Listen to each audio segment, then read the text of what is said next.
Hi ಎಲ್ರಿಗೂ ನಮಸ್ಕಾರ. Share market in Kannada ಚಾನೆಲ್ಗೆ ನಿಮಗೆ ಸ್ವಾಗತ. ಜನವರಿ 19ರ ಮಾರ್ಕೆಟ್ ಅಪ್ಡೇಟ್ನ ಅಬ್ಸರ್ವ್ ಮಾಡೋದಾದ್ರೆ ಮಾರ್ಕೆಟ್ನಲ್ಲಿ ಇವತ್ತು ಸಾಕಷ್ಟು ವೀಕ್ನೆಸ್ ನೋಡೋದಕ್ಕೆ ಸಿಕ್ತು. ಆಲ್ಮೋಸ್ಟ್ ಎಲ್ಲ ಇಂಡೆಕ್ಸ್ಗಳಲ್ಲಿ ವೀಕ್ನೆಸ್ ನೋಡೋದಕ್ಕೆ ಸಿಕ್ಕಿದೆ. ಎಲ್ಲ ಸೆಕ್ಟರ್ಗಳು ಕೂಡ ನೆಗೆಟಿವ್ ಆಗಿ ಇವತ್ತು ಟ್ರೇಡ್ ಆಗಿದೆ.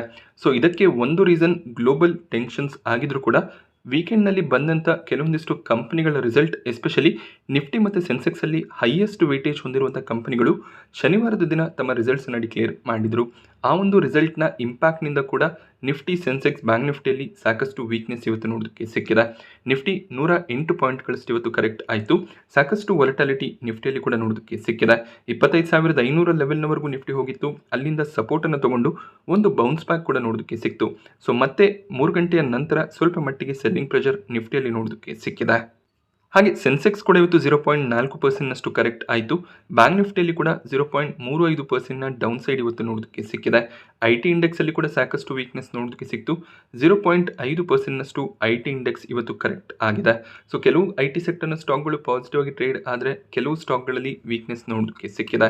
ಸ್ಮಾಲ್ ಕ್ಯಾಪ್, ಮಿಡ್ ಕ್ಯಾಪ್ ಸ್ಟಾಕ್ಗಳಲ್ಲಿ ಕೂಡ ಸೆಲ್ಲಿಂಗ್ ಪ್ರೆಷರ್ ಕಂಟಿನ್ಯೂ ಆಗ್ತಿದೆ. ಹಾಗೆ ಈ ಒಂದು ಸೆಲ್ಲಿಂಗ್ ಪ್ರೆಷರ್ ತುಂಬಾ ಹೆಚ್ಚಿನ ಲೆವೆಲ್ಸ್ನಲ್ಲಿ ಕಾಣಿಸ್ತಿದೆ. ಲಾರ್ಜ್ ಕ್ಯಾಪ್ ಸ್ಟಾಕ್ಗಳಿಗೆ ಕಂಪೇರ್ ಮಾಡಿದಾಗ ಸ್ಮಾಲ್ ಕ್ಯಾಪ್, ಮಿಡ್ ಕ್ಯಾಪ್ ಸ್ಟಾಕ್ಗಳು ತುಂಬಾ ಕರೆಕ್ಟ್ ಆಗ್ತಿದೆ. ಸೊ ಯೂಶಲಿ ಮಾರ್ಕೆಟ್ನಲ್ಲಿ ಪಾಸಿಟಿವ್ ಸೆಂಟಿಮೆಂಟ್ ಇದ್ದಾಗ ಸ್ಮಾಲ್ ಕ್ಯಾಪ್, ಮಿಡ್ ಕ್ಯಾಪ್ ಸ್ಟಾಕ್ಗಳು ಸ್ಟ್ರಾಂಗ್ ಆಗಿ ಗೇನ್ ಆಗ್ತಾ ಹೋಗುತ್ತೆ. ಅದೇ ರೀತಿಯಲ್ಲಿ ಕರೆಕ್ಷನ್ ಇದ್ದಾಗ ಅದೇ ಸ್ಟಾಕ್ಗಳಲ್ಲಿ ಹೆಚ್ಚಿನ ಒಂದು ಸೆಲ್ಲಿಂಗ್ ಪ್ರೆಷರ್ ಕೂಡ ಇರುತ್ತೆ. ಅದೇ ರೀಸನ್ನಿಂದ small cap especially high risk ಕೆಟಗರಿಯ ಸ್ಟಾಕ್ಸ್ ಆಗಿರುತ್ತೆ.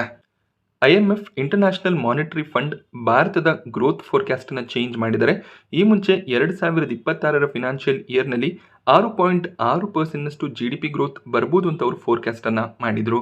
ಆಲ್ರೆಡಿ 3 ಕ್ವಾರ್ಟರ್ಸ್ ಕಂಪ್ಲೀಟ್ ಆಗಿದೆ. Q3 GDP ಡೇಟಾ ಕೂಡ ಇನ್ನೇನು ರಿಲೀಸ್ ಆಗುತ್ತೆ. ಈಗ ಅವರು ತಮ್ಮ ಒಂದು ರಿವಿಷನನ್ನು ಚೇಂಜ್ ಮಾಡಿದ್ದಾರೆ. 7.3% ಗ್ರೋತ್ ಬರುತ್ತೆ ಅಂತ ಪ್ರೆಡಿಕ್ಟ್ ಮಾಡಿದ್ದಾರೆ. ಅದಕ್ಕೆ ರೀಸನ್ ಆಲ್ರೆಡಿ ಮೊದಲನೇ ಕ್ವಾರ್ಟರ್ನಲ್ಲಿ 8%ಗೂ ಹೆಚ್ಚಿನ GDP ಗ್ರೋತ್ ಬಂದಿತ್ತು. ಸೆಕೆಂಡ್ ಕ್ವಾರ್ಟರ್ನಲ್ಲಿ ಕೂಡ ಒಂದು ಸ್ಟ್ರಾಂಗ್ GDP ಗ್ರೋತ್ ಭಾರತದಲ್ಲಿ ಡಿಕ್ಲೇರ್ ಆಗಿತ್ತು. ಥರ್ಡ್ ಕ್ವಾರ್ಟರ್ನಲ್ಲಿ ಕೂಡ ಸ್ಟ್ರಾಂಗ್ GDP ಗ್ರೋತ್ನ ಎಕ್ಸ್ಪೆಕ್ಟೇಷನ್ ಇರುತ್ತೆ. ಆದ್ದರಿಂದ ಫೋರ್ಕಾಸ್ಟ್ ಚೇಂಜ್ ಆಗಿದೆ. 2027ರ ಫಿನಾನ್ಷಿಯಲ್ ಇಯರ್ ಅಂದರೆ ಏಪ್ರಿಲ್ ತಿಂಗಳಿಂದ ಏನು ಫಿನಾನ್ಷಿಯಲ್ ಇಯರ್ ಸ್ಟಾರ್ಟ್ ಆಗುತ್ತೆ, ಆ ಒಂದು ಫಿನಾನ್ಷಿಯಲ್ ಇಯರ್ನಲ್ಲಿ ಭಾರತದಲ್ಲಿ GDP ಗ್ರೋತ್ 6.2% ಇರುತ್ತೆ ಅಂತ ಈ ಮುಂಚೆ ಅವರು ಪ್ರೆಡಿಕ್ಟ್ ಮಾಡಿದ್ರು. ಅದನ್ನು ಈಗ 6.4%ಗೆ ಇನ್ಕ್ರೀಸ್ ಮಾಡಿದ್ದಾರೆ. ಸೊ 2026ರ ಫಿನಾನ್ಷಿಯಲ್ ಇಯರ್ ಅಂದರೆ ಈಗಿನ ಫಿನಾನ್ಷಿಯಲ್ ಇಯರ್ಗೆ ಕಂಪೇರ್ ಮಾಡಿದಾಗ ನೆಕ್ಸ್ಟ್ ಫಿನಾನ್ಷಿಯಲ್ ಇಯರ್ನಲ್ಲಿ ಗ್ರೋತ್ ಸ್ಲೋ ಡೌನ್ ಆಗುತ್ತೆ ಅನ್ನೋದು RBI ಹಾಗೆಯೇ IMFನ ವ್ಯೂ ಕೂಡ ಆಗಿರುತ್ತೆ. ಸೊ ಈ ರೀತಿಯಲ್ಲಿ ಗ್ರೋತ್ ಸ್ಲೋ ಡೌನ್ ಆದಾಗ ಅದು ಮಾರ್ಕೆಟ್ಗೆ ಅಥವಾ ಎಕನಾಮಿಗೆ ನೆಗೆಟಿವೇ ಆಗಿರುತ್ತೆ. ಬಟ್ ಸ್ಟಿಲ್ ಫೋರ್ಕಾಸ್ಟ್ ಚೇಂಜ್ ಆಗುವಂಥ ಪಾಸಿಬಿಲಿಟೀಸ್ಗಳು ಕೂಡ ಇರುತ್ತೆ. ಫೋರ್ಕಾಸ್ಟ್ ಪಾಸಿಟಿವ್ ಆಗಿ ಚೇಂಜ್ ಆಗ್ತಾ ಹೋದರೆ ಮಾರ್ಕೆಟ್ ಅದಕ್ಕೆ ಪಾಸಿಟಿವ್ ಆಗಿ ರಿಯಾಕ್ಟ್ ಮಾಡುತ್ತೆ. ನಿಫ್ಟಿಯ ಟಾಪ್ ಗೇನರ್ಸ್ ಮತ್ತು ಲೂಸರ್ಸನ್ನು ಅಬ್ಸರ್ವ್ ಮಾಡಿದಾಗ ಇಂಡಿಗೋ ಇವತ್ತು ಟಾಪ್ ಗೇನರ್ ಆಗಿತ್ತು. 4%ಗೂ ಹೆಚ್ಚಿನ ಗೇನ್ಸ್ ಇಂಡಿಗೋ ಸ್ಟಾಕ್ ಪ್ರೈಸ್ನಲ್ಲಿ ನೋಡೋದಕ್ಕೆ ಸಿಕ್ಕಿದೆ. ವೀಕೆಂಡಲ್ಲಿ ಒಂದು ನೆಗೆಟಿವ್ ನ್ಯೂಸ್ ಬಂದಿತ್ತು. DGCA ಏವಿಯೇಷನ್ ರೆಗ್ಯುಲೇಟರಿ ಇಂಡಿಗೋ ಮೇಲೆ 22 ಕೋಟಿಯ ಫೈನ್ ಅನ್ನು ಹಾಕಿದರೆ ಈ ಒಂದು ಫೈನ್ಗೆ ರೀಸನ್ ಡಿಸೆಂಬರ್ ತಿಂಗಳಲ್ಲಿ ಇಂಡಿಗೋದ ಫ್ಲೈಟ್ಸ್ಗಳೇನು ಕ್ಯಾನ್ಸಲ್ ಆಗಿತ್ತು ಅಥವಾ ಡಿಲೇ ಆಗಿತ್ತು, ಆ ರೀಸನ್ನಿಂದ DGCA ಈ ಒಂದು ಆ್ಯಕ್ಷನ್ ಅನ್ನು ತಗೊಂಡಿದ್ರು. ಈ 22 ಕೋಟಿಯ ಫೈನ್ ನೆಗೆಟಿವ್ ಆಗ್ಬೋದು ಅನ್ನುವಂಥ ಎಕ್ಸ್ಪೆಕ್ಟೇಷನ್ ಇತ್ತು. ಬಟ್ ಸ್ಟಾಕ್ ಪಾಸಿಟಿವ್ ಆಗಿ ರಿಯಾಕ್ಟ್ ಮಾಡಿದೆ. ಅದಕ್ಕೆ ರೀಸನ್ ಇನ್ನೂ ಹೆಚ್ಚಿನ ಫೈನ್ಸ್ ಬೀಳ್ಬೋದು ಅಥವಾ ಇಂಡಿಗೋ ಮೇಲೆ ಸಾಕಷ್ಟು ಆ್ಯಕ್ಷನ್ಸ್ ಆಗ್ಬೋದು ಅನ್ನುವಂಥ ಒಂದು ಎಕ್ಸ್ಪೆಕ್ಟೇಷನ್ ಇತ್ತು. ಬಟ್ ಕೇವಲ 22 ಕೋಟಿಯ ಫೈನ್ ಏನಿದೆ ಅಷ್ಟೇನು ದೊಡ್ಡ ಫೈನ್ ಅಮೌಂಟ್ ಆಗೋದಿಲ್ಲ ಅಂತ ಜೆಫ್ರೀಸ್ ಕೂಡ ರಿಪೋರ್ಟನ್ನು ಕೊಟ್ಟಿದ್ದಾರೆ. ಆ ಒಂದು ರೀಸನ್ನಿಂದ ಇಂಡಿಗೋ ಸ್ಟಾಕ್ ಪ್ರೈಸ್ನಲ್ಲಿ ಒಂದು ಸ್ಟ್ರಾಂಗ್ ಜಂಪ್ ನೋಡೋದಕ್ಕೆ ಸಿಕ್ಕಿದೆ. ಟೆಕ್ ಮಹೀಂದ್ರ ಸ್ಟಾಕ್ ಪ್ರೈಸ್ನಲ್ಲಿ ಕೂಡ 3% ಜಂಪ್ ನೋಡೋದಕ್ಕೆ ಸಿಕ್ತು. ಶುಕ್ರವಾರದ ದಿನ ಟೆಕ್ ಮಹೀಂದ್ರ ತಮ್ಮ ರಿಸಲ್ಟ್ಸನ್ನು ಡಿಕ್ಲೇರ್ ಮಾಡಿದ್ರು. ಮಾರ್ಕೆಟ್ ಅವರ್ಸ್ನ ನಂತರ ರಿಸಲ್ಟ್ಸ್ ಬಂದಿತ್ತು. ಬಟ್ ಒಂದು ಸ್ಟ್ರಾಂಗ್ ರಿಸಲ್ಟ್ ಟೆಕ್ ಮಹೀಂದ್ರ ಕಡೆಯಿಂದ ಬಂದಿತ್ತು. ಅದಕ್ಕೆ ಸ್ಟಾಕ್ ಇವತ್ತು ಪಾಸಿಟಿವ್ ಆಗಿ ರಿಯಾಕ್ಟ್ ಮಾಡಿದೆ. ಬ್ರೋಕರೇಜ್ ಟಾರ್ಗೆಟ್ಸ್ಗಳು ಈಗಿನ ಪ್ರೈಸ್ ಏನಿದೆ ಅದೇ ಒಂದು ಲೆವೆಲ್ನ ಅರೌಂಡಲ್ಲಿ ನೋಡೋದಕ್ಕೆ ಸಿಗುತ್ತೆ. ಹೆಚ್ಚಿನ ಒಂದು ಅಪ್ಸೈಡ್ನ ಪ್ರಿಡಿಕ್ಷನ್ ಯಾವುದೇ ಒಂದು ಬ್ರೋಕರೇಜ್ನ ಕಡೆಯಿಂದ ಬಂದಿಲ್ಲ. HUL ಸ್ಟಾಕ್ ಪ್ರೈಸ್ನಲ್ಲಿ ಕೂಡ 2.5% ಅರೌಂಡಲ್ಲಿ ಇವತ್ತು ಜಂಪ್ ನೋಡೋದಕ್ಕೆ ಸಿಕ್ಕಿದೆ. ICICI ಸೆಕ್ಯೂರಿಟೀಸ್ HUL ಸ್ಟಾಕನ್ನು ಕವರ್ ಮಾಡಿ ಬೈ ರೆಕಮೆಂಡೇಶನ್ ಅನ್ನು ಕೊಟ್ಟಿದ್ದಾರೆ. ಈ ಮುಂಚೆ ಜಸ್ಟ್ ಆಡ್ ರೆಕಮೆಂಡೇಶನ್ ಇತ್ತು. ಇದಕ್ಕೆ ರೀಸನ್ ರೀಸೆಂಟಾಗಿ ಆದಂಥ GST ರಿಫಾರ್ಮ್ಸ್ ಏನಿದೆ ಅದು HULಗೆ ಪಾಸಿಟಿವ್ ಆಗುತ್ತೆ ಅನ್ನೋದು ICICI ಸೆಕ್ಯೂರಿಟೀಸ್ನ ವ್ಯೂ ಆಗಿರುತ್ತೆ. ಸೊ ರೀಸೆಂಟ್ ಕೆಲವು ಕ್ವಾರ್ಟರ್ಗಳಲ್ಲಿ ಅಷ್ಟು ಒಳ್ಳೆ ರಿಸಲ್ಟ್ FMCG ಕಂಪನಿಗಳ ಕಡೆಯಿಂದ ಬರ್ತಿಲ್ಲ. ಸೊ ಈ ಒಂದು GST ರಿಫಾರ್ಮೇಷನ್ಗೆ ಈ ಕಂಪನಿಗಳು ಇನ್ನಷ್ಟೇ ಅಡ್ಜಸ್ಟ್ ಆಗಬೇಕಾಗಿದೆ. ಕನ್ಸಂಪ್ಷನ್ಸ್ ಈಗ ಇನ್ಕ್ರೀಸ್ ಆಗ್ತಾ ಬರ್ತಿದೆ. ಅದರ ಒಂದು ಎಫೆಕ್ಟ್ ಏನಿದೆ Q4 ಹಾಗೆ ಮುಂದಿನ ಫಿನಾನ್ಷಿಯಲ್ ಇಯರ್ನಲ್ಲಿ ನೋಡೋದಕ್ಕೆ ಸಿಗುತ್ತೆ ಅನ್ನೋದು ICICI ಸೆಕ್ಯೂರಿಟೀಸ್ನ ವ್ಯೂ ಆಗಿತ್ತು. ಅಪ್ಗ್ರೇಡ್ ಬಂದ ರೀಸನ್ನಿಂದ ಸ್ಟಾಕ್ ಸ್ಟ್ರಾಂಗ್ ಆಗಿ ಇವತ್ತು ಟ್ರೇಡ್ ಆಯಿತು. ಕೋಟಕ್ ಮಹೀಂದ್ರ ಬ್ಯಾಂಕ್ ಹಾಗೆ ಬಜಾಜ್ ಫಿನಾನ್ಸ್ ಕೂಡ ಇವತ್ತು ಸ್ಟ್ರಾಂಗ್ ಆಗಿ ಕ್ಲೋಸಿಂಗ್ ಅನ್ನ ಕೊಟ್ಟಿದೆ. ಟಾಪ್ ಲೂಸರ್ಸ್ ಅನ್ನು ಅಬ್ಸರ್ವ್ ಮಾಡಿದಾಗ ವಿಪ್ರೋ ಸ್ಟಾಕ್ ಪ್ರೈಸ್ ನಲ್ಲಿ 8% ಕರೆಕ್ಷನ್ ನೋಡೋದಕ್ಕೆ ಸಿಕ್ತು. ವಿಪ್ರೋ ಕೂಡ ಶುಕ್ರವಾರ ತಮ್ಮ ರಿಸಲ್ಟ್ಸ್ ಅನ್ನ ಡಿಕ್ಲೇರ್ ಮಾಡಿದ್ರು. ಮಾರ್ಕೆಟ್ ಅವರ್ಸ್ ನ ನಂತರ ರಿಸಲ್ಟ್ ಬಂದಿತ್ತು. ಕಂಪೇರಿಟಿವ್ಲಿ ರಿಸಲ್ಟ್ ಸ್ಟ್ರಾಂಗ್ ಆಗಿ ಇತ್ತು. ಬಟ್ ಇಲ್ಲಿ ಪ್ರಾಬ್ಲಮ್ ಆಗ್ತಿರೋದು ಕಂಪನಿ Q4 ನಲ್ಲಿ ಗೈಡೆನ್ಸ್ ಅನ್ನು ಏನು ಕೊಟ್ಟಿದ್ದಾರೆ ಆ ಒಂದು ಗೈಡೆನ್ಸ್ ಇನ್ವೆಸ್ಟರ್ಸ್ ಗಳಿಗೆ ಇಷ್ಟ ಆಗಿಲ್ಲ. ಅದರ ಒಂದು ಎಫೆಕ್ಟ್ ADR ಪ್ರೈಸ್ ನಲ್ಲಿ ಕೂಡ ನೋಡೋದಕ್ಕೆ ಸಿಕ್ಕಿತ್ತು.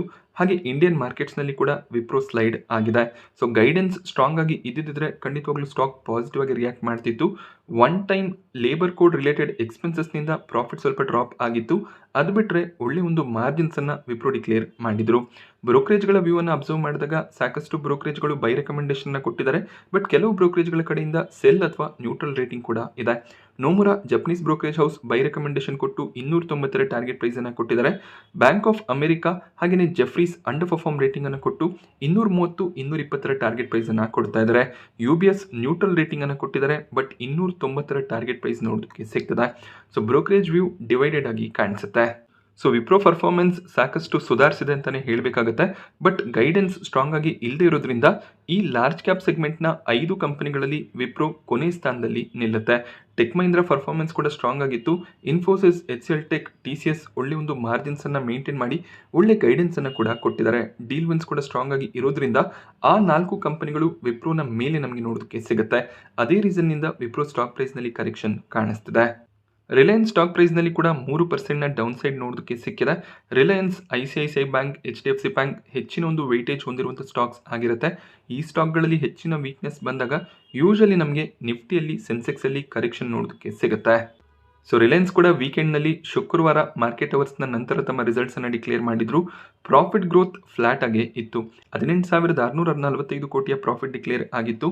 ಸೊ ಕಳೆದ ವರ್ಷ 18,540 ಕೋಟಿಯ ಪ್ರಾಫಿಟ್ಸ್ ಬಂದಿತ್ತು. ಸೊ ಹೆಚ್ಚಿನ ಒಂದು ಪ್ರಾಫಿಟ್ ಗ್ರೋತ್ನ ಎಕ್ಸ್ಪೆಕ್ಟೇಷನ್ ಇತ್ತು. ಬಟ್ ರಿಟೇಲ್ ಸೆಗ್ಮೆಂಟ್ ಅಷ್ಟು ಸ್ಟ್ರಾಂಗ್ ಆಗಿ ಪರ್ಫಾರ್ಮ್ ಮಾಡಲಿಲ್ಲ. ರಿಲಯನ್ಸ್ ಒಂದು ಕಾಂಗ್ಲೋಮರೇಟ್ ಬಿಸ್ನೆಸ್ ಆಗಿರುತ್ತೆ. ಜಿಯೋ ಪ್ಲಾಟ್ಫಾರ್ಮ್ ಅಂದ್ರೆ ಟೆಲಿಕಾಂ ಬಿಸ್ನೆಸ್ ಇದೆ, retail business, oil to chemical, ಹಾಗೆ ಸಣ್ಣ ಪುಟ್ಟ ಎಂಟರ್ಟೈನ್ಮೆಂಟ್ ಸೆಗ್ಮೆಂಟ್ ನ ಬಿಸ್ನೆಸ್ಗಳು ಇರುತ್ತೆ. ಎಲ್ಲಾ ಬಿಸ್ನೆಸ್ ಸೆಗ್ಮೆಂಟ್ ಚೆನ್ನಾಗಿ ಪರ್ಫಾರ್ಮ್ ಮಾಡಿದೆ. ಬಟ್ ರಿಟೇಲ್ ಸೆಗ್ಮೆಂಟ್ ನಲ್ಲಿ GST ರಿಫಾರ್ಮೇಷನ್ ನ ರೀಸನ್ ನಿಂದ ಪ್ರಾಫಿಟ್ ಸ್ವಲ್ಪ ಸ್ಲೋ ಡೌನ್ ಆಗಿದೆ. ಆ ರೀಸನ್ ನಿಂದ ರಿಲಯನ್ಸ್ ನ ಓವರ್ ಆಲ್ ಪ್ರಾಫಿಟ್ ನ ಮೇಲೆ ಇಂಪ್ಯಾಕ್ಟ್ ಬಂತು. ಆ ರೀಸನ್ ನಿಂದ ಸ್ಟಾಕ್ ಪ್ರೈಸ್ ನಲ್ಲಿ ವೀಕ್ನೆಸ್ ಕೂಡ ಕಾಣಿಸಿದೆ. ಬಟ್ ಸ್ಟಿಲ್ ಸಾಕಷ್ಟು ಬ್ರೋಕರೇಜ್ಗಳು ಈಗಲೂ ಕೂಡ ಒಳ್ಳೆ ಒಂದು ಟಾರ್ಗೆಟ್ಸ್ ಅನ್ನ ರಿಲಯನ್ಸ್ ಅಲ್ಲಿ ಕೊಟ್ಟಿದ್ದಾರೆ.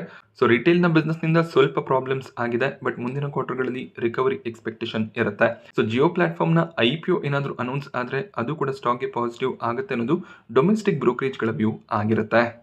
ICICI ಬ್ಯಾಂಕ್ ಶನಿವಾರ ತಮ್ಮ ರಿಸಲ್ಟ್ಸ್ ಅನ್ನು ಡಿಕ್ಲೇರ್ ಮಾಡಿದ್ರು. Profits year on year 4% fall ಆಗಿತ್ತು. ಬ್ರೋಕರೇಜ್ ಎಕ್ಸ್ಪೆಕ್ಟೇಷನ್ ಏನಿತ್ತು ಆ ರೀತಿಯಲ್ಲಿ ಪ್ರಾಫಿಟ್ ಡಿಕ್ಲೇರ್ ಆಗಲಿಲ್ಲ. ಪ್ರೊವಿಷನ್ಸ್ ಇನ್ಕ್ರೀಸ್ ಆಗಿದೆ. ಅಂದರೆ ಮುಂದಿನ ಕ್ವಾರ್ಟರ್ಗಳಲ್ಲಿ ಬ್ಯಾಡ್ ಲೋನ್ಸ್ ಬರ್ಬೋದು ಅಂತ ಈಗಲೇ ICICI ಬ್ಯಾಂಕ್ ಸ್ವಲ್ಪ ಪ್ರೊವಿಷನ್ ಅನ್ನು ಮಾಡಿದ್ದಾರೆ. ಆ ರೀಸನ್ ನಿಂದ ಓವರ್ ಆಲ್ ಪ್ರಾಫಿಟ್ ಫಾಲ್ ಆಗಿದೆ. But CEO time line extend ಆಗಿರೋದು ICICI ಬ್ಯಾಂಕ್ಗೆ ಪಾಸಿಟಿವ್ ಆಗುತ್ತೆ ಅನ್ನೋದು ಬ್ರೋಕರೇಜ್ಗಳ ವ್ಯೂ ಆಗಿರುತ್ತೆ. ಬಟ್ ಸ್ಟಿಲ್ ಇವತ್ತು ಸ್ಟಾಕ್ ಸ್ವಲ್ಪ ಮಟ್ಟಿಗೆ ನೆಗೆಟಿವ್ ಆಗಿನೇ ಟ್ರೇಡ್ ಆಯಿತು. ಸೊ ಇಲ್ಲೂ ಕೂಡ ಅಷ್ಟೇ ಒಂದು ಕ್ವಾರ್ಟರ್ನಲ್ಲಿ ಸ್ವಲ್ಪ ಪ್ರಾಬ್ಲಮ್ಸ್ ಬಂದಿದೆ. ಬಟ್ ನೆಕ್ಸ್ಟ್ ಕ್ವಾರ್ಟರ್ನಲ್ಲಿ ಪ್ರೊವಿಷನ್ಸ್ ಕಡಿಮೆ ಮಾಡಿಕೊಂಡ್ರೆ ಆಗ ಪ್ರಾಫಿಟ್ಸ್ ಸಡನ್ ಆಗಿ ಜಂಪ್ ಆಗುತ್ತೆ. ಆಗ ಸ್ಟಾಕ್ ರಿವೈವ್ ಆಗುವಂಥ ಚಾನ್ಸಸ್ ಇದ್ದೇ ಇರುತ್ತೆ. So ICICI bank, Reliance, HDFC bank long term stocks ಆಗಿರುತ್ತೆ. ಒಂದು ಕ್ವಾರ್ಟರ್ನಲ್ಲಿ ಪ್ರಾಬ್ಲಮ್ಸ್ ಆಗಿದೆ ಅಂತ ಈ ಶೇರ್ಸ್ಗಳನ್ನು ಸೆಲ್ ಮಾಡೋದಕ್ಕೆ ಸಾಧ್ಯ ಆಗೋದಿಲ್ಲ. ಆ ಸ್ಟಾಕ್ಸನ್ನು ಖಂಡಿತವಾಗ್ಲೂ ಲಾಂಗ್ ಟರ್ಮ್ಗೆ ಕಂಟಿನ್ಯೂ ಮಾಡಬೇಕಾಗುತ್ತೆ. ಯೆಸ್ ಬ್ಯಾಂಕ್ ಕೂಡ ವೀಕೆಂಡಲ್ಲಿ ರಿಸಲ್ಟ್ಸ್ ಅನ್ನು ಡಿಕ್ಲೇರ್ ಮಾಡಿದ್ರು. ಪ್ರಾಫಿಟ್ಸ್ ಕೂಡ ಸ್ಟ್ರಾಂಗ್ ಆಗಿ ಇತ್ತು. ಬಟ್ ಸ್ಟಾಕ್ ಪ್ರೈಸ್ನಲ್ಲಿ 3% ಕರೆಕ್ಷನ್ ಕಾಣಿಸ್ತಿದೆ. ಅದಕ್ಕೆ ರೀಸನ್ ಬ್ರೋಕರೇಜಸ್ಗಳ ಬಿಯರಿಶ್ ಸ್ಟ್ಯಾನ್ಸ್ ಆಗಿರುತ್ತೆ. ಯೆಸ್ ಬ್ಯಾಂಕ್ ಪ್ರೊವಿಷನ್ಸ್ ಅನ್ನ ಕಡಿಮೆ ಮಾಡ್ತಾ ಬರ್ತಿದ್ದಾರೆ. ಆ ರೀಸನ್ ನಿಂದ ಪ್ರಾಫಿಟ್ ಇನ್ಕ್ರೀಸ್ ಆಗ್ತಿದೆ. ಹಾಗೆ ಇವರ ಬ್ಯಾಡ್ ಲೋನ್ಸ್ ಏನಿತ್ತು ಅದು ಕೂಡ ರಿಕವರ್ ಆಗ್ತಿರೋದು ಬ್ಯಾಲೆನ್ಸ್ ಶೀಟ್ಗೆ ಆಡ್ ಅಪ್ ಆಗ್ತಿದೆ. ಆ ರೀಸನ್ ನಿಂದ ಪ್ರಾಫಿಟ್ ಸ್ಟ್ರಾಂಗ್ ಆಗಿ ಕಾಣಿಸ್ತಿದೆ. ಬಟ್ ಮುಂದಿನ ಕ್ವಾರ್ಟರ್ಗಳಲ್ಲಿ ಪ್ರಾಬ್ಲಮ್ಸ್ ಬರ್ಬೋದು ಅನ್ನೋದು ಬ್ರೋಕರೇಜ್ಗಳ ವ್ಯೂ ಆಗಿರುತ್ತೆ. ಆನಂದ್ ರಾಠಿ ಕೂಡ ಸೆಲ್ ರೆಕಮೆಂಡೇಶನ್ ಅನ್ನ ಕೊಡ್ತಾ ಇದ್ದಾರೆ. ಆಮ್ಕೆ ಗ್ಲೋಬಲ್ ಕೂಡ ಸೆಲ್ ರೆಕಮೆಂಡೇಶನ್ ಕೊಟ್ಟಿದ್ದು 20 ಟಾರ್ಗೆಟ್ ಪ್ರೈಸ್ ಅನ್ನ ಕೊಟ್ಟಿದ್ದಾರೆ. ರೀಸೆಂಟ್ ಆಗಿ ಜಪನೀಸ್ ಗ್ರೂಪ್ ಈ ಒಂದು ಬ್ಯಾಂಕ್ ನಲ್ಲಿ ಸ್ಟೇಕ್ ಅನ್ನು ಏನೋ ಪರ್ಚೇಸ್ ಮಾಡಿದ್ದಾರೆ. ಬಟ್ ಹೆಚ್ಚಿನ ಒಂದು ಅಪ್ಸೈಡ್ ನ ಪಾಸಿಬಿಲಿಟಿ ಇಲ್ಲ ಅನ್ನೋದು ಬ್ರೋಕರೇಜ್ಗಳ ವ್ಯೂ ಆಗಿರುತ್ತೆ. ಮಾರುತಿ ಸುಜುಕಿ ಹೊಸ ಒಂದು ಮ್ಯಾನುಫ್ಯಾಕ್ಚರಿಂಗ್ ಪ್ಲಾಂಟ್ ಅನ್ನ ಗುಜರಾತ್ನಲ್ಲಿ ಸ್ಟಾರ್ಟ್ ಮಾಡಬೇಕು ಅಂತ ಇದ್ದಾರೆ. ಸೊ ಈ ಒಂದು ಮ್ಯಾನುಫ್ಯಾಕ್ಚರಿಂಗ್ ಫೆಸಿಲಿಟಿ ಕಮಿಷನ್ ಆದರೆ ಟೋಟಲ್ 10 ಲಕ್ಷ ವೆಹಿಕಲ್ಸ್ಗಳನ್ನು ಹೆಚ್ಚಾಗಿ ಮಾರುತಿ ಸುಜುಕಿ ಪ್ರೊಡ್ಯೂಸ್ ಮಾಡ್ತಾರೆ. ಈ ಒಂದು ಮ್ಯಾನುಫ್ಯಾಕ್ಚರಿಂಗ್ ಪ್ಲಾಂಟ್ ಕಂಪ್ಲೀಟ್ಲಿ ಕಮಿಷನ್ ಆಗೋದು 2029 ಫಿನಾನ್ಷಿಯಲ್ ಇಯರ್ನಲ್ಲಿ. ಬಟ್ ಈಗ 35,000 ಕೋಟಿಯ ಇನ್ವೆಸ್ಟ್ಮೆಂಟನ್ನು ಮಾರುತಿ ಸುಜುಕಿ ಈ ಒಂದು ಮ್ಯಾನುಫ್ಯಾಕ್ಚರಿಂಗ್ ಪ್ಲಾಂಟ್ ಸ್ಟಾರ್ಟ್ ಮಾಡೋದ್ರಲ್ಲಿ ಇನ್ವೆಸ್ಟ್ ಮಾಡ್ತಾರೆ. ಈ ನ್ಯೂಸ್ನಿಂದ ಸ್ಟಾಕ್ 2% ಗೇನ್ ಆಗಿದೆ. ಸೊ ಟೋಟಲ್ ಪ್ರೊಡಕ್ಷನ್ ಇನ್ಕ್ರೀಸ್ ಆಗ್ತಿದೆ ಅಂದರೆ ಖಂಡಿತವಾಗ್ಲೂ ಕಂಪನಿಯ ರೆವೆನ್ಯೂಸ್ ಕೂಡ ಇನ್ಕ್ರೀಸ್ ಆಗುತ್ತೆ. ಯಾಕೆಂದರೆ ಈಗಲೂ ಕೂಡ ಮಾರುತಿ ಸುಜುಕಿಯ ಸೇಲ್ಸ್ ಸ್ಟ್ರಾಂಗ್ ಆಗಿದೆ. ಆ ಸೇಲ್ಸ್ ಇದೇ ರೀತಿಯಲ್ಲಿ ಇನ್ಕ್ರೀಸ್ ಆಗ್ತಾ ಹೋದರೆ ಖಂಡಿತವಾಗ್ಲೂ ಒಳ್ಳೆ ರೆವೆನ್ಯೂಸ್ ಪ್ರಾಫಿಟ್ಸ್ ಬರುತ್ತೆ. BHEL ಕಂಪನಿ ತಮ್ಮ ರಿಸಲ್ಟ್ಸ್ ಅನ್ನು ಡಿಕ್ಲೇರ್ ಮಾಡಿದರೆ ಇಯರ್ ಆನ್ ಇಯರ್ ಪ್ರಾಫಿಟ್ಸ್ 3 ಪಟ್ಟು ಜಂಪ್ ಆಗಿದೆ. 390 ಕೋಟಿ ಪ್ರಾಫಿಟ್ಸ್ ಅನ್ನು BHEL ಡಿಕ್ಲೇರ್ ಮಾಡಿದರೆ ಲಾಸ್ಟ್ ಇಯರ್ 135 ಕೋಟಿಯ ಪ್ರಾಫಿಟ್ಸ್ ಬಂದಿತ್ತು. ಬಟ್ ಲಾಸ್ಟ್ ಕ್ವಾರ್ಟರ್ನಲ್ಲಿ 375 ಕೋಟಿಯ ಪ್ರಾಫಿಟ್ಸ್ ಅನ್ನು ಡಿಕ್ಲೇರ್ ಮಾಡಿದ್ದಾರೆ. ಕ್ವಾರ್ಟರ್ ಆನ್ ಕ್ವಾರ್ಟರ್ ಪರ್ಫಾರ್ಮೆನ್ಸ್ ಏನು ಅಷ್ಟು ಸ್ಟ್ರಾಂಗ್ ಇರಲಿಲ್ಲ, but year on year performance strong ಇದೆ. ಸೊ ಕ್ವಾರ್ಟರ್ಲಿ ಸ್ವಲ್ಪ ನಮಗೆ ಪ್ರಾಫಿಟ್ನಲ್ಲಿ ವ್ಯತ್ಯಾಸ ಕಾಣಿಸ್ತಿರುತ್ತೆ, ಬಟ್ ಕಳೆದ 2 ಕ್ವಾರ್ಟರ್ಗಳಲ್ಲಿ ಪ್ರಾಫಿಟ್ ಸ್ಟ್ರಾಂಗ್ ಆಗಿ ಬಂದಿದೆ. ಸೊ ಈ ಒಂದು ರಿಸಲ್ಟ್ನ ನಂತರ ಸ್ಟಾಕ್ ಅಷ್ಟೇನು ಸ್ಟ್ರಾಂಗ್ ಆಗಿ ಗೇನ್ ಆಗಲಿಲ್ಲ. 1% ಡೌನ್ಸೈಡ್ನೊಂದಿಗೆ ಸ್ಟಾಕ್ ಕ್ಲೋಸಿಂಗ್ ಅನ್ನು ಕೊಟ್ಟಿದೆ. ಸೊ ಸಿಲ್ವರ್ ಪ್ರೈಸಸ್ 3.2 ಲಕ್ಷದ ಮಾರ್ಕನ್ನು ರೀಚ್ ಮಾಡುತ್ತೆ ಅಂತ ಮೋತಿಲಾಲ್ ಓಸ್ವಾಲ್ ಜಸ್ಟ್ 2 ವಾರದ ಹಿಂದೆ ಒಂದು ಸ್ಟೇಟ್ಮೆಂಟನ್ನು ಕೊಟ್ಟಿದ್ರು. ಅದಕ್ಕೆ ಅವರು 1 ವರ್ಷದ ಟೈಮ್ ಲೈನನ್ನು ಕೊಟ್ಟಿದ್ರು. ಬಟ್ ಆಲ್ರೆಡಿ ಸಿಲ್ವರ್ 3 ಲಕ್ಷದ ಮಾರ್ಕನ್ನು ದಾಟಿದೆ. ಹಾಗೆ ₹300 ಪ್ರತಿ ಗ್ರಾಮ್ ರೇಂಜ್ನಲ್ಲಿ ಈಗ ಸಿಲ್ವರ್ ಟ್ರೇಡ್ ಆಗ್ತದೆ. ಸೊ ಗೋಲ್ಡ್ ಮತ್ತು ಸಿಲ್ವರ್ನಲ್ಲಿ ಇನ್ವೆಸ್ಟ್ಮೆಂಟ್ಸ್ ಕಂಟಿನ್ಯೂ ಆಗ್ತದೆ. ಪ್ರತಿದಿನ ಹೊಸ ಒಂದು ಹೈ ನಮಗೆ ಟಚ್ ಆಗ್ತಿರೋದು ಕಾಣಿಸ್ತಿದೆ. ಯಾವಾಗ ಸಿಲ್ವರ್ ಪ್ರೈಸಸ್ ಇನ್ಕ್ರೀಸ್ ಆಗುತ್ತೆ ಆಗ ಹಿಂದೂಸ್ತಾನ್ ಜಿಂಕ್ ಸ್ಟಾಕ್ ಪ್ರೈಸ್ನಲ್ಲಿ ಕೂಡ ಮೊಮೆಂಟಮ್ ಇರುತ್ತೆ. ಇವತ್ತು ಕೂಡ ಸ್ಟಾಕ್ 3.5% ಗೇನ್ ಆಯಿತು. ಸೊ ಈ ಒಂದು ಮೊಮೆಂಟಮ್ಗೆ ಇನ್ನೊಂದು ರೀಸನ್ Q3 ರಿಸಲ್ಟ್ ಕೂಡ ಆಗಿರುತ್ತೆ. Year on year profits 46% increase ಆಗಿದೆ. ಹಾಗೆ Q3ನಲ್ಲಿ ಟೋಟಲ್ ಮೈನಿಂಗ್ ಏನು ಮಾಡಿದ್ರು, ಸೊ ಆ ಒಂದು ವಾಲ್ಯೂಮ್ ಇನ್ಕ್ರೀಸ್ ಆಗಿರೋದು ಕೂಡ ಸ್ಟಾಕ್ಗೆ ಪಾಸಿಟಿವ್ ಆಗಿದೆ. ಸೊ ಮುಂದಿನ ಕ್ವಾರ್ಟರ್ಗಳಲ್ಲಿ ಕೂಡ ಇದೇ ಒಂದು ಪರ್ಫಾರ್ಮೆನ್ಸ್ ಕಂಟಿನ್ಯೂ ಆಗುತ್ತೆ ಅನ್ನೋದು ಬ್ರೋಕರೇಜಸ್ಗಳ ವ್ಯೂ ಕೂಡ ಆಗಿರುತ್ತೆ. ಆ ರೀಸನ್ನಿಂದ ಹಿಂದೂಸ್ತಾನ್ ಜಿಂಕ್ 4% ರೌಂಡಲ್ಲಿ ಇವತ್ತು ಗೇನ್ ಆಯಿತು. ಭಾರತ್ ಕೋಕಿಂಗ್ ಕೋಲ್ ಮಾರ್ಕೆಟ್ನಲ್ಲಿ ಲಿಸ್ಟ್ ಆಯಿತು. ಎಕ್ಸ್ಪೆಕ್ಟೇಷನ್ಗಿಂತ ಒಂದು ಸ್ಟ್ರಾಂಗ್ ಲಿಸ್ಟಿಂಗ್ ನೋಡೋದಕ್ಕೆ ಸಿಕ್ಕಿದೆ. ಕಂಪನಿ ಸೆಟ್ ಮಾಡಿದಂಥ ಪ್ರೈಸ್ ₹23 ಆಗಿತ್ತು. ಸೊ ₹40 ರೌಂಡಲ್ಲಿ ಲಿಸ್ಟಿಂಗ್ ಬರ್ಬೋದು ಅನ್ನುವಂಥ ಒಂದು ಎಕ್ಸ್ಪೆಕ್ಟೇಷನ್ ಇತ್ತು. ಬಟ್ 45 ಪ್ರೈಸ್ನಲ್ಲಿ ಲಿಸ್ಟಿಂಗ್ ಬಂದಿದೆ. 96% ರಿಟರ್ನ್ಸನ್ನು ಈ ಒಂದು IPO ಇನ್ವೆಸ್ಟರ್ಸ್ಗಳಿಗೆ ಜನರೇಟ್ ಮಾಡಿ ಕೊಟ್ಟಿದೆ. ಆಲ್ಮೋಸ್ಟ್ ಡಬಲ್ ಆಗಿದೆ ಅಂತಲೇ ಹೇಳ್ಬೋದಾಗುತ್ತೆ. ಬಟ್ ಲಿಸ್ಟ್ ಆದಮೇಲೆ ಪ್ರಾಫಿಟ್ ಬುಕಿಂಗ್ ಬಂತು. ಸೊ ಆಲ್ಮೋಸ್ಟ್ ಡಬಲ್ ಆಗಿದೆ ಅಂದರೆ ಎಲ್ಲರೂ ಕೂಡ ಪ್ರಾಫಿಟ್ಸನ್ನು ತಗೋತಾರೆ. ಅದೇ ರೀತಿ ಒಂದು ಪ್ರಾಫಿಟ್ ಬುಕಿಂಗ್ ಬಂದಿದೆ. ಬಟ್ ಸ್ಟಿಲ್ 76% ಗೇನ್ನೊಂದಿಗೆ ಈ ಒಂದು ಕಂಪನಿಯ ಸ್ಟಾಕ್ ಟ್ರೇಡ್ ಆಗ್ತದೆ. ಸೊ ಸೇಫರ್ ಸೈಡ್ಗೆ ಪ್ರಾಫಿಟ್ಸನ್ನು ತಗೊಳ್ಳೋದೇ ಬೆಟರ್ ಚಾಯ್ಸ್ ಆಗುತ್ತೆ. ಲಾಂಗ್ ಟರ್ಮ್ನ ವ್ಯೂ ಇಟ್ಕೊಂಡಿದ್ದೀರಾ ಅಂದರೆ 35 ಪ್ರೈಸ್ನ ಕೆಳಗಡೆ ಬಂದರೆ ಅಲ್ಲಿ ಎಕ್ಸಿಟ್ ಆಗೋದೇ ಬೆಟರ್ ಆಗುತ್ತೆ. ಯಾಕೆಂದರೆ ಇನ್ನೂ ವೀಕ್ನೆಸ್ ಪರ್ಸಿಸ್ಟ್ ಆಗುವಂಥ ಚಾನ್ಸಸ್ ಇರುತ್ತೆ. ಹಾಗೆ ಲಾಕ್ ಇನ್ ಪೀರಿಯಡ್ 1 ತಿಂಗಳ ನಂತರ ಎಂಡ್ ಆದಾಗ ಅಲ್ಲಿ ಕೂಡ ಸ್ವಲ್ಪ ಮಟ್ಟಿಗೆ ಸೆಲ್ಲಿಂಗ್ ಪ್ರೆಷರ್ಸ್ ಬರ್ಬೋದು. ಇನ್ನೊಂದು ನೆಗೆಟಿವ್ ಇನ್ಸ್ಟೆನ್ಸ್ ಅಂದರೆ ಈ ಕಂಪನಿಯ ಪ್ರೈಮರಿ ಕಂಪನಿ ಕೋಲ್ ಇಂಡಿಯಾ, ಇವರು ಆಲ್ರೆಡಿ 10% ಸ್ಟೇಕನ್ನು IPOನಲ್ಲಿ ಸೆಲ್ ಮಾಡಿದ್ದಾರೆ. ಕಂಪ್ಲೀಟ್ ಆಫರ್ ಫಾರ್ ಸೇಲ್ ಕೂಡ ಆಗಿತ್ತು. ಇನ್ನು ಮಿಕ್ಕಿರುವಂಥ 15% ಮುಂದಿನ 6 ತಿಂಗಳ ಒಳಗಾಗಿ ಸೆಲ್ ಮಾಡ್ತೀವಿ ಅಂತ ಹೇಳಿದ್ದಾರೆ. ಮೇ ಬಿ QIP ಮೂಲಕ ಅವರು ಸೆಲ್ ಮಾಡ್ಬೋದು, OFS ಅನ್ನು ತರ್ಬೋದು. ಯಾವುದೇ ಒಂದು ರೂಟ್ನಲ್ಲಿ ಸೆಲ್ ಮಾಡಿದ್ರು ಕೂಡ ಮಾರ್ಕೆಟ್ ಪ್ರೈಸ್ ಏನಿರುತ್ತೆ ಆ ಪ್ರೈಸ್ಗಿಂತ ಕಡಿಮೆ ಪ್ರೈಸನ್ನು ಫಿಕ್ಸ್ ಮಾಡಿ ಅವರು ಸ್ಟೇಕನ್ನು ಸೆಲ್ ಮಾಡ್ತಾರೆ. ಅದು ಕೂಡ ಸ್ವಲ್ಪ ಮಟ್ಟಿಗೆ ನೆಗೆಟಿವಿಟಿಗೆ ಕಾರಣ ಆಗ್ಬೋದು. ಆದ್ದರಿಂದ ಪ್ರಾಫಿಟ್ಸ್ ಇದ್ದರೆ ಸ್ವಲ್ಪ ಪ್ರಾಫಿಟ್ಸನ್ನು ತಗೊಳ್ಳೋದು ಬೆಟರ್ ಆಯ್ಕೆ ಆಗುತ್ತೆ. ಹಾಗೆ ಕೋಲ್ ಇಂಡಿಯಾ ತಮ್ಮ ಇನ್ನೊಂದು ಸಬ್ಸಿಡರಿ ಕಂಪನಿಯ IPOನ ಕೂಡ ಮಾರ್ಚ್ನ ವೇಳೆಗೆ ಲಾಂಚ್ ಮಾಡ್ತೀವಿ ಅಂತ ಹೇಳಿದ್ದಾರೆ. So central mine planning and design ಇನ್ಸ್ಟಿಟ್ಯೂಟ್ನ IPO ಕೂಡ ಆದಷ್ಟು ಬೇಗ ಬರುವಂಥ ಚಾನ್ಸಸ್ ಇರುತ್ತೆ. ಸೊ ಅಲ್ಲೂ ಕೂಡ ಕ್ರೈಟೀರಿಯಾ ಕೋಲ್ ಇಂಡಿಯಾದ ಶೇರ್ ಇದ್ದರೆ ನೀವು ಶೇರ್ ಹೋಲ್ಡರ್ ಕ್ಯಾಟಗರಿಯಲ್ಲಿ ಅಪ್ಲೈ ಮಾಡ್ಬೋದಾಗತ್ತೆ. ಅಮಾಗಿ ಮೀಡಿಯಾ ಲ್ಯಾಬ್ಸ್ನ IPO ಅಲಾಟ್ಮೆಂಟ್ ಇವತ್ತು ಸಂಜೆ ಅಥವಾ ನಾಳೆ ಬೆಳಿಗ್ಗೆ ಬರುತ್ತೆ. ಗ್ರೇ ಮಾರ್ಕೆಟ್ ಪ್ರೀಮಿಯಂ ಸಾಕಷ್ಟು ಫಾಲ್ ಆಗಿದೆ. IPO ಸಬ್ಸ್ಕ್ರಿಪ್ಷನ್ ಕೊನೆ ದಿನ ₹26 ಪ್ರೀಮಿಯಂ ಕಾಣಿಸಿತ್ತು. ಬಟ್ ಈಗ ₹18 ಪ್ರೀಮಿಯಂ ಫಾಲ್ ಆಗ್ತದೆ. ಒಂದು ಫ್ಲಾಟ್ ಲಿಸ್ಟಿಂಗ್ನ ಎಕ್ಸ್ಪೆಕ್ಟೇಷನನ್ನು ಇಟ್ಕೋಬೋದಾಗತ್ತೆ. ಶ್ಯಾಡೋ ಫ್ಯಾಕ್ಸ್ನ IPO ನಾಳೆ ಸಬ್ಸ್ಕ್ರಿಪ್ಷನ್ಗೆ ಓಪನ್ ಆಗುತ್ತೆ. ಆಲ್ರೆಡಿ ಡೀಟೇಲ್ ವೀಡಿಯೋನ ಮಾಡಿದ್ದೀನಿ. ವಿಡಿಯೋ ನೋಡಿಲ್ಲ ಅಂದರೆ ಲಿಂಕ್ ನಿಮಗೆ ಡಿಸ್ಕ್ರಿಪ್ಷನ್ ಬಾಕ್ಸ್ ಹಾಗೆ ಐ ಬಟನಲ್ಲಿ ಅವೈಲೇಬಲ್ ಇರುತ್ತೆ. ಜಸ್ಟ್ 7% ಲಿಸ್ಟಿಂಗ್ ಗೇನ್ನ ಎಕ್ಸ್ಪೆಕ್ಟೇಷನ್ ಇದೆ. ಫುಲ್ ವಿಡಿಯೋನ ನೋಡಿದ್ರೆ ಈ ಒಂದು IPOನಲ್ಲಿ ಅಪ್ಲೈ ಮಾಡಬೇಕಾ ಬೇಡವಾ ಅನ್ನುವಂಥ ಒಂದು ಡಿಸಿಷನನ್ನು ನೀವೇ ತೊಗೋಬೋದಾಗುತ್ತೆ. ಸೊ ವಿಡಿಯೋ ಲಿಂಕ್ಸ್ ನಿಮಗೆ ಅವೈಲೇಬಲ್ ಇರುತ್ತೆ, ಅಲ್ಲಿಂದ ವಿಡಿಯೋನ ನೀವು ನೋಡ್ಬೋದು. ಸೊ ಈ ಒಂದು ವಿಡಿಯೋ ನಿಮಗೆ ಇಷ್ಟ ಆಗುತ್ತೆ ಅಂತ ಅಂದ್ಕೊಂಡಿದ್ದೀನಿ. ಇದೇ ರೀತಿಯ ಮಾರ್ಕೆಟ್ ಅಪ್ಡೇಟ್ಸ್ ಹಾಗೆಯೇ IPO ರಿವ್ಯೂಸ್ಗೋಸ್ಕರ ನಮ್ಮ ಒಂದು ಚಾನಲ್ನ ಸಬ್ಸ್ಕ್ರೈಬ್ ಮಾಡ್ಕೊಳ್ಳಿ. Thank you friends.